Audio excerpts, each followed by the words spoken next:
warahmatullahi wabarakatuh. Perkenalkan, nama saya Muhammad Fiandika. Saya dari absen 19. Sini saya ingin menceritakan teks hikayat tentang Bayan Budiman. Sebermula ada saudagar di negara Ajam, Khojan Mubarak namanya. Terlalu amat kaya, akan tetapi ia tidak beranak. Tak seberapa lama setelah ia berdoa kepada Tuhan, maka saudagar Mubarak pun beranaklah. Istrinya seorang anak laki-laki yang diberi nama Khojan Maimun. Setelah umurnya Khojan Maimun 5 tahun, maka diserahkan oleh bapaknya mengaji kepada banyak guru sehingga sampai umur Khojan Maimun 15 tahun. Ia dipinangkan dengan anak saudagar yang kaya, amat elok parasnya, namanya Bibi Zainab. Hatta beberapa lamanya Khojan Maimun beristri itu. Ia membeli seekor burung ayam bayan jantan. Maka beberapa di antara itu, ia juga membeli seekor tiung betina. Lalu dibawanya ke rumah dan ditaruhnya hampir sangkaran bayang juga. Pada suatu hari, Khojan Maimun tertarik akan perniagaan di laut. Lalu minta izinlah dia kepada istrinya. Sebelum dia pergi, berpesanlah dia pada istrinya itu, jika ada barang sesuatu pekerjaan, mufakatlah dengan 2 ekor unggas itu. Hubaya jangan tiada, karena fitnah di dunia amat besar lagi tajam daripada senjata. Hatta beberapa lama ditinggal suaminya. Ada anak raja Ajam berkuda, lalu melihatnya rupa Bibi Zainab yang terlalu elok. Berkencanlah mereka untuk bertemu melalui seorang perempuan tua. Maka pada suatu malam, pamitlah Bibi Zainab kepada burung tiung itu hendak menemui anak raja itu. Maka bernasihatlah ditentang perbuatannya yang melanggar aturan Allah Subhanahu wa Ta'ala. Maka marahlah istri Khojan Maimun dan disentakannya tiung itu dari sangkarnya dan dihempaskannya sampai mati.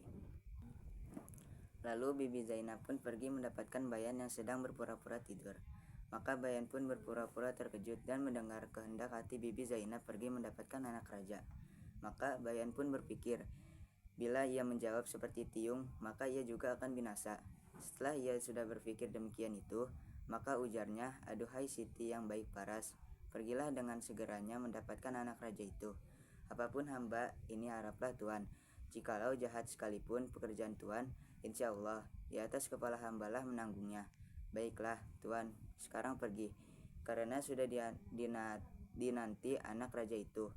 Apatah dicari oleh segala manusia di dunia ini selain martabat, kesabaran, dan kekayaan. Adapun akan hamba Tuhan ini adalah seperti hikayat seekor unggas bayan yang dicabut bulunya oleh tuannya, seorang istri saudagar. Maka berkeinginanlah istri Khojan Maimun untuk mendengarkan cerita tersebut. Maka Bayan pun berceritalah kepada Bibi Zainab dengan maksud agar ia mendapatkan perlalaikan perempuan itu. Hatta setiap malam Bibi Zainab yang selalu ingin mendapatkan anak raja itu, dan setiap berpamitan dengan Bayan, maka diberilah ia cerita-cerita hingga sampai 24 kisah dan 24 malam.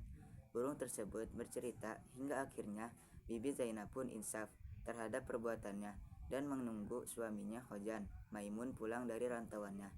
Burung Bayan tidak melarang, malah dia menyuruh Bibi Zainab meneruskan rancangannya itu.